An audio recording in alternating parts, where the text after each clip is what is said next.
ঠিকানা বগুড়া উপশহর। আমি একজন বেসরকারি প্রতিষ্ঠানের কর্মকর্তা হিসেবে বর্তমানে ঢাকায় কর্মরত আছি।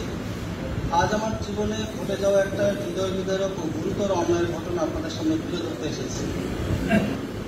এটি শুধু আমার ব্যক্তিগত ক্ষতি নয়, বরং সমাজ ও আইনের প্রতি সরাসরি একটি চ্যালেঞ্জ। আমি বিবাহিত।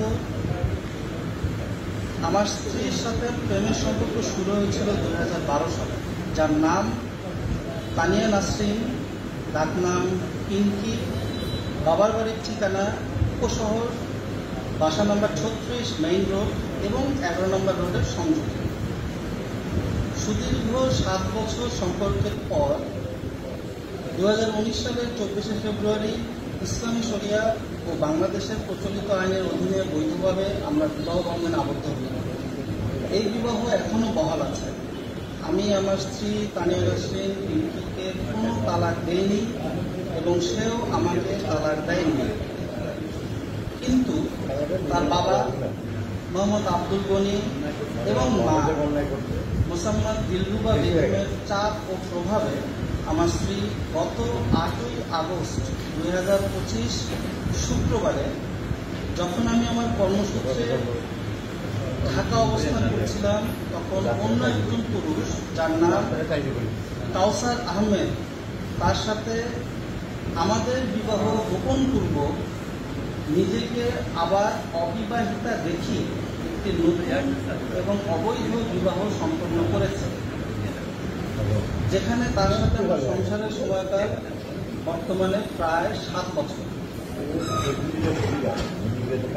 বহাল একটি বিবাহ গোপন করে নিজেকে অবিবাহিতা দেখিয়ে আবার বিবাহ করা ইসলামী শরিয়া এবং বাংলাদেশের প্রচলিত আইনে স্পষ্টতই অবৈধ।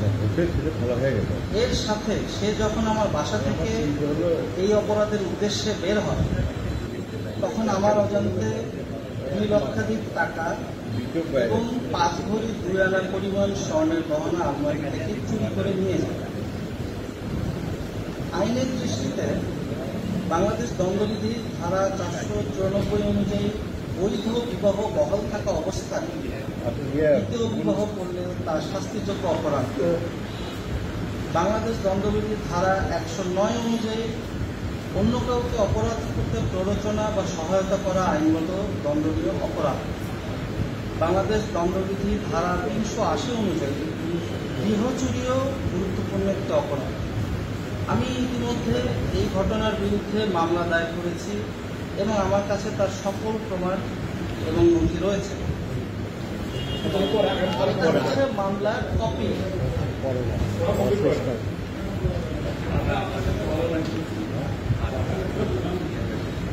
কি কি নথি আছে? 2019 সালের আমাদের বৈধ বিয়ের কাবিননামা, 2025-এর গত শুক্রবারের আমার স্ত্রীর অবৈধ নতুন বিয়ের কাবিননামা, আমাদের 7 বছরের বৈবাহিক জীবনের নানান সুন্দর সময়ের কিছু ছবি, যা আমাদের বিবাহের সম্পর্কের সত্যতা প্রমাণ করে। আজ আমি সাংবাদিক ভাই বোনদের অনুরোধ করছি, আপনারা এই ছবিগুলো, এই কাগজপত্র দেখুন এবং ঘটনাটির সত্যতার সাথে জনগণের সামনে তুলে ধরুন।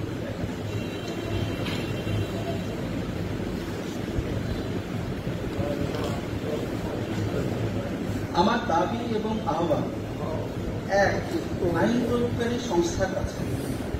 আমি ইতিমধ্যে এই ঘটনার বিরুদ্ধে মামলা দায়ের করেছি এবং মামলার প্রমাণ হিসেবে আমার কাছে সব ধরনের বৈধ নথি সাক্ষ্য রয়েছে, যেসব আমি একটু আগেই বললাম। 2019 সালের বৈধ বিয়ের কাবিননামা, 25 সালের নতুন বিয়ের কাবিননামা এবং আমাদের 7 বছরের বৈবাহিক জীবনের উন্মোচক।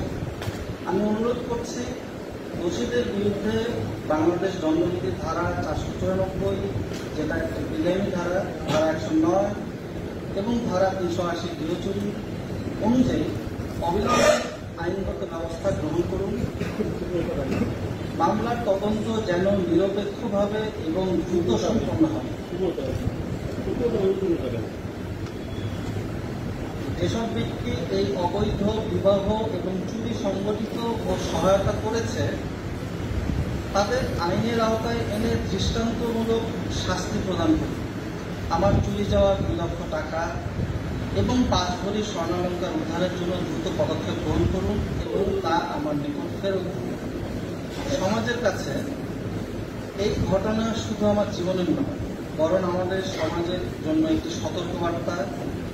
আজ যদি এ ধরনের অবিচার উপেক্ষা করা হয় তাহলে এটি আরও অনেক পরিবারের জীবনে ঘটতে পারে। তাই পিতামাতা ও পরিবারগুলোকে আমি অনুরোধ করছি, সন্তানের ব্যক্তিগত জীবন ও বৈবাহিক বিষয়ে অযথা চাপ প্রয়োগ করবেন না। ইসলামী শরিয়া এবং দেশের প্রচলিত আইন মেনে চলা প্রতিটি নাগরিকের দায়িত্ব। এটি উপেক্ষা করলে সমাজে অশান্তি, অবিশ্বাস এবং অনৈতিকতা বাড়বে। যেসব পরিবার বা ব্যক্তি এ ধরনের অন্যায় পরিকল্পনা করছে বা সহায়তা করছে, তাদেরকে সামাজিকভাবে বয়কট করুন এবং নৈতিকভাবে দায়বদ্ধ করুন।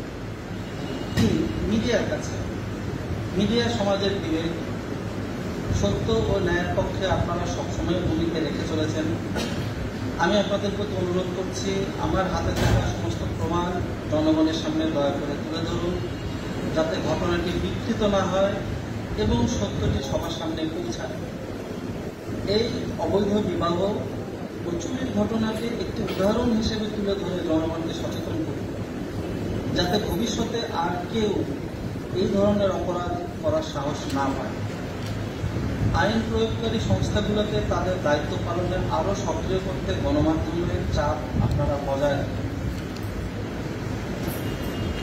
আজ আমি শুধু একজন স্বামী হিসেবেই নই, একজন ভুক্তভোগী নাগরিক হিসেবে আপনাদের সামনে দাঁড়িয়েছি।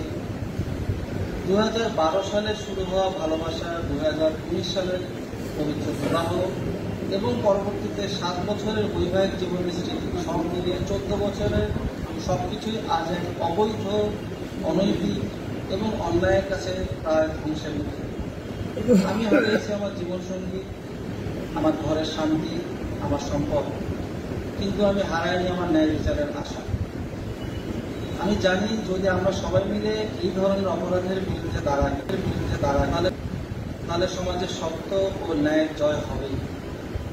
আমি আজ শুধু আমার জন্য নয়, বরং প্রত্যেক সেই স্বামী স্ত্রীর জন্য আওয়াজ করছি যারা হয়তো নিঃশব্দে অন্যায়ের শিকার হচ্ছে আমার মতো। আসুন আমরা সবাই অন্যায়ের বিরুদ্ধে একসাথে দাঁড়াই, যাতে ভবিষ্যতে আর কোনো ভালোবাসা, আর কোনো পরিবার এভাবে ভেঙে না যায়। আপনাদের সবাইকে অনেক ধন্যবাদ কথাগুলো শোনার জন্য।